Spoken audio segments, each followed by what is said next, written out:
Night ஒரு 12 மணி இருக்கும். நம்ம பாடி தூங்கலான்னு நெனைக்கும்.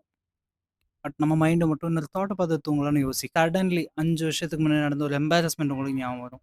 ஃபியூச்சர பத்தின ஒரு பயம் உங்களுக்கு ஞாபகம் வரும். நம்ம லைஃப் சரியா போகுதான்னு தோணும். சில பேருக்கு அழுகையா கூட வரும். வெல்கம் டூ த சீரிஸ் மனிதன். ஏன்னா பகல்ல பிரெயின் வந்து ரொம்ப டிஸ்ட்ராக்டடா இருக்கும். சுத்தி நாய்ஸஸ், பீப்பிள், அவங்க ஜாப், ஃபேமிலி, நெறைய ரெஸ்பான்சிபிலிட்டீஸ் இதுக்கு பின்னாடி தான் அதிகமா ஓடிட்டு இருக்கும். ஆனா நைட் ஆனா எல்லாமே சைலன்ட் ஆயிடும். இதுல இன்னொரு ஸ்கேரியான விஷயம் இருக்கு.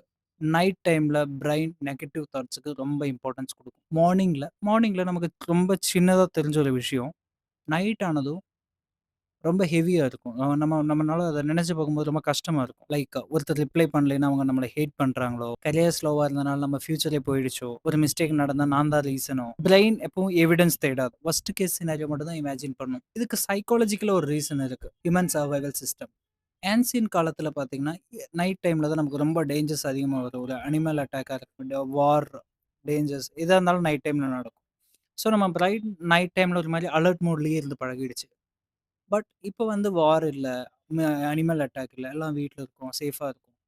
பட் நெகட்டிவ் தாட்ஸ் அந்த அலர்ட் மோட் அது இன்னும் போகல. அதனால அந்த சேம் சர்வைவல் பிரெயின் சிஸ்டம் நம்மளோட தாட்ஸே ஒரு அட்டாக் மாரி எடுத்துக்குது. இதுல சோசியல் மீடியா இன்னும் டேஞ்சரஸ். நைட் ஸ்க்ரோலிங் நோட் பண்ணியிருக்கீங்களா? ஒரு ரீல், இன்னொரு ரீல், இன்னொரு ரீல் அப்படியே தள்ளிக்கிட்டே போயிட்டு சடன்லி உங்க வாழ்க்கைய நீங்களே கம்பேர் பண்ண ஆரம்பிச்சுடுவீங்க. அவன் முன்னேறிட்டான். நான் இங்க என்ன பண்ணிட்டு இருக்கேன்? பிரெயின் ஆல்ரெடி வீக் ஸ்டேட்ல இருக்கு. பிரெயின் ஆல்ரெடி வீக் ஸ்டேட்ல இருக்கும்போது கம்பேரிசன்ங்கிறது ஒரு பாய்சன் மாரி.